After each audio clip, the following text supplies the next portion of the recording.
why I deleted my dating apps for good. My name is Angel. If you're new here, we talk about modern femininity, wellness, health, level up, beauty, lifestyle, and becoming the best version of yourself. I'm so glad you're here. Let's get right into it. Welcome back to the Angel Allure. Today we're going to talk about why I deleted my dating apps for good. It's been a while again since we've caught up, so I guess first I'll give you a little bit about my day. I actually ran a little over a half marathon today, 13.5. Where I live a week ago, it snowed so crazy bad, a foot of snow. So running through some parts, I kind of had to like pull out through some parts that weren't even paved. Most of it was paved. The best part was that there was so many runners out and it was so fun and I had a great time. And as you know, if you normally watch my channel, I always feel so much more regulated, grounded, and peaceful on the days when I film, when I go for long walks or when I run. And today was a running day, so we're feeling good, we're feeling great, calm and peaceful, which is the best thing that we want for ourselves, right? Let me know in the comments, did you work out today? Did you run? Did you go for a long walk? How you had a crazy snowstorm where you live? I'm curious. Now, let's get into the more important topic, why I deleted my dating apps. For the longest time, I always noticed and felt like dating apps were just not really the best. In like my earlier 20s, it was just so easy to meet a guy, fall in love, have a great time. Women are a little bit more open and men are a little bit more open to love during that time. But I feel like the more you mature, people put up walls, people are so much more guarded, and people are a lot more afraid of love. And I feel like that's really important to mention because I think the dating apps can work out well if you're quite young on both parts because you're just less jaded. And it's not even women. I think it's kind of the men too. I just personally have noticed that as my lifestyle improves, as my discernment improves, as I better myself as a woman, I just don't find it to be beneficial, productive to put yourself out there in that way for people to swipe on you, random people to message you. It just doesn't make much sense to me. I have so many things I can say on this topic. First of all, the people that you meet on apps are most likely different from the people that you would meet in person. And I feel like most of the time people get on apps when maybe they don't have as much of a vibrant social life. And if you do have a vibrant social life, you are probably one of like the more rare people or women on the apps. And so you might find someone right away easily. The downside is sometimes people can take advantage of that, grabbing onto you, your lifestyle, and benefiting or intentionally sabotaging what you have going on for yourself. I have used dating apps in some of the most exciting heights of my life, and I just found that it's not the best way for a woman to protect herself. You're putting yourself on Front Street for randoms that may not fully respect who you are, what you have to offer, may or may not fully get a chance to know you. Like you're also putting yourself out there to be evaluated by randoms, checking an app to see if you're being validated by random people. Now, where this starts to get weird is that if you are an alluring angel, which means you're most likely beautiful to a certain degree, you have confidence to a certain degree, you're thoughtful, you want to improve yourself, you want to become a better woman, a better version of yourself. If those things are all true and you go out into public, what you will find is that you get attention anyway. You get looks, admiration, kindness, hopefully respect as well from people in person. So getting on the dating apps just doesn't seem right. I have gotten off dating apps before in the past and I've always felt happier.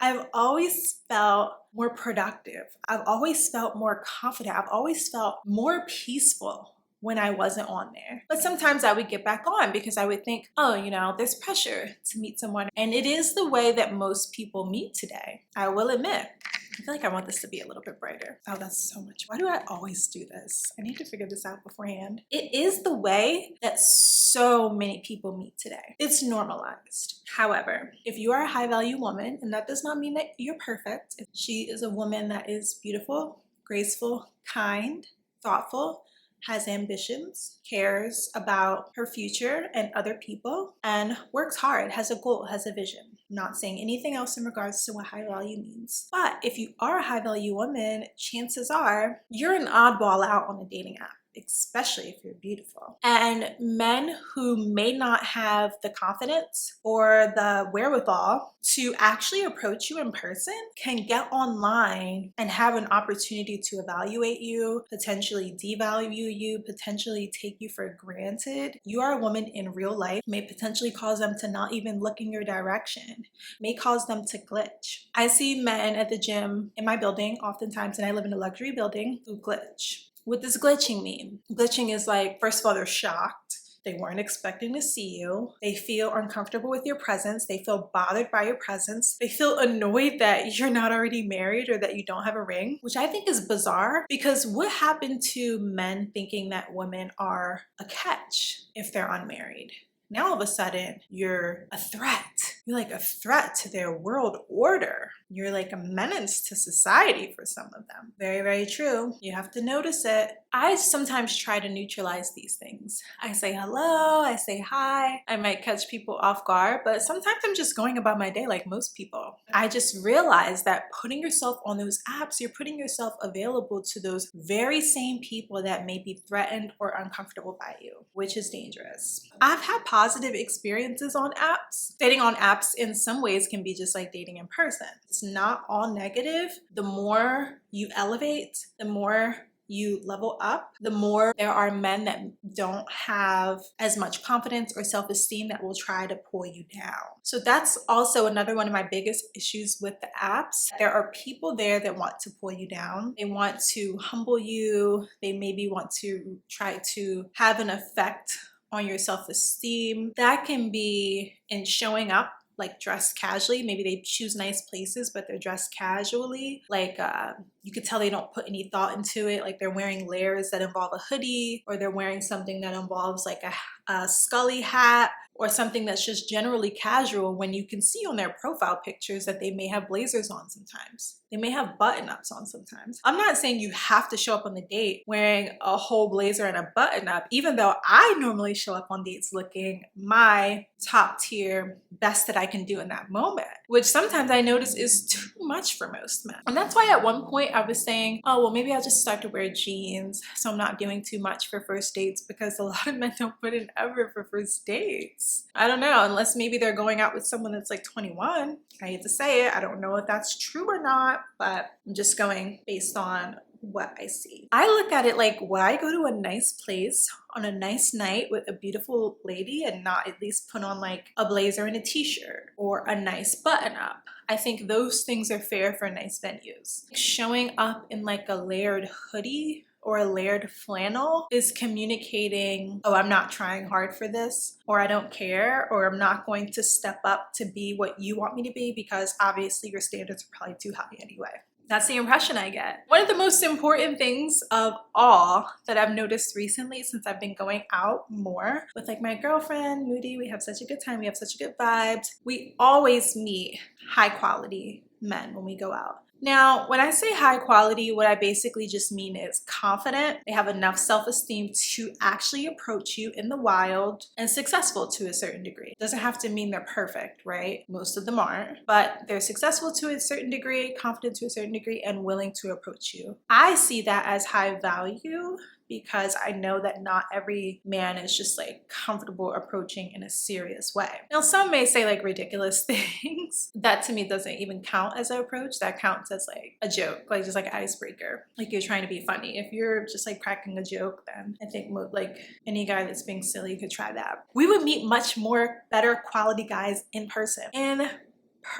So much better quality. And these are guys that are most likely not on the apps at all whatsoever. That also means to me that they also value their time and their self, their personhood, enough not to waste their time on an app with random people. So I thought to myself, if the app is 9 times out of 10 a bunch of dusties trying to devalue women, showing up without putting serious effort in, pre-rejecting you before you reject them, I started to realize that maybe I could work with apps if I was running the most strict program that there was. If you are running the most strict program that there is, go ahead and do it. but it's a lot of work. And you can save yourself the time, save yourself the energy, the peace, and just don't even do it at all. I met this guy, like, we had a good first date. I will admit it went a little bit too long. We went to the Four Seasons. He originally suggested like a more casual place. We went to JG. We had a great time. I actually got like a fun, friendly vibe. So I actually invited him out to hang out with like my girlfriend and her friends, or not really friends, just like some other people that we know, acquaintances, at another bar as like a little after thing. So I thought, okay, we're close in age, we can have fun, we can just have a good time without making it this formal thing. Well, things went south. We made up the next day. I kind of apologized. I don't know if I really needed to, but I don't know, I guess I'm just too sweet of a girl, too nice of a girl. And I think he kind of like apologized too. Him and I were texting a lot. Now here's what happens literally 2 days later. I can tell on the date that this guy was making the assumption that because I was born, well, I was technically born in New York City, but because I grew up here in Philly and I live here currently, I think he made the short-sighted assumption that I haven't traveled that much, that I haven't been that many places, and that I was like waiting to be chosen essentially. Now, when he asked me what I was doing Saturday night, like I said, oh, my girlfriend's having this party. We went to art school together and we were in London last fall. We were both on solo trips in London and that was where we bonded together. He heard that and I can tell from his energetic switch in the messages. He was like, oh, I'm going out to this Barclay place to act like a little boy or something. And I can tell that was his way of opting out. Like he thought, oh, this is not what I thought. You've been so many places already. You've done so many things. There are legitimate men that will back out because you're well-traveled. What? Maybe they don't want to equal. They want someone that can be beneath them. They're not comfortable with someone. And I'm not even like, crazy thing about it is I don't even see myself as an equal to men. But I was matching his vibe. He was telling me so much about travel. Ibiza. Like all these places that he's traveled. And then when I mentioned one travel trip, he was checked out and said like, oh, I don't think we want the same things. And honestly, I'm like, you weirdo, goodbye. If you thought I was like small, I haven't been anywhere, I haven't done anything, like, oh, that's attractive to you. But the moment I tell you about one piece of travel, you're suddenly like intimidated or you suddenly are not interested. I think that's weird. Don't you think that's weird? Tell me in the comments below if you think it's weird or bizarre that men will feel uncomfortable about some of the life that you've lived. And it just made me feel like, you know what? I should just be private. Like he doesn't need to know. He shouldn't even have access to text me. I shouldn't even share that with him. And that was one of the last things that made me just decide like, you know what? Not doing this, not dealing with it, don't need it. I genuinely think it's for the greater good. Maybe he noticed that I was just out of his league and it's okay. It's fine. It could be hard sometimes because maybe you think in terms of, I can get to know someone in a friendly way and we could be friends or have fun as friends. But I think sometimes like guys don't want to be friends. They want to know, are you a lover? Are you someone that will boost my ego? Are you someone I can look down at? Are you someone that can boost my ego? Are you someone I can look down at? It's tiring. God bless all the wives. God bless the women using dating apps. I personally petition for all of the women to leave dating apps because I feel like the bar is on the floor and that is the reason why we all are into this mess. I think women should leave dating apps. That's my story. I'm sticking to it. Dating apps collapse context, real life context. Can they survive the social world that you exist in and accompany you with confidence? That's why I think it's important for women with presence not to be on there. And if they are on there, don't be seen with that man walking down a sidewalk because you never know if he can handle who you are, handle accompanying you. You're under constant evaluation and availability for random people, and access without investment leads to all the things that I've explained in this video. Removing the apps will allow your nervous system to remain calm. You have less performative energy. You have so much more time and energy to focus on your goals, your lifestyle, your fun, showing up in the real world and in real life. And you just have more embodiment and more presence. You can compound on the woman that you're becoming as opposed to letting a dating app contain you. Right? Like, I think sometimes these men can see what level you're on more than you can. And I truly believe, I've said this in my reels, not my threads, I've said this in my threads before recent. If you are primarily dating on dating apps, chances are you probably don't know your true level because you're not being in public, seeing what your experiences are like and what results you have in public. If you're only on the dating apps and you don't have any real life practice, you're stuck. You're inside of a jar. They're putting a lid on your presence. When you're off the dating apps, your presence can continue to evolve, expand, and grow. Real life interactions just feel so much cleaner, more aligned, more fun, and just a good, better vibe. If you have also felt this way, you are not alone, my alluring angel. Thanks for checking in for this video. I am planning to get back to daily posting again, so just stay tuned. I have so much more fun stuff coming for you all. I promise we are just getting started. I love you so much. Don't forget to like, comment, and subscribe, and I'll see you in the next one. Bye.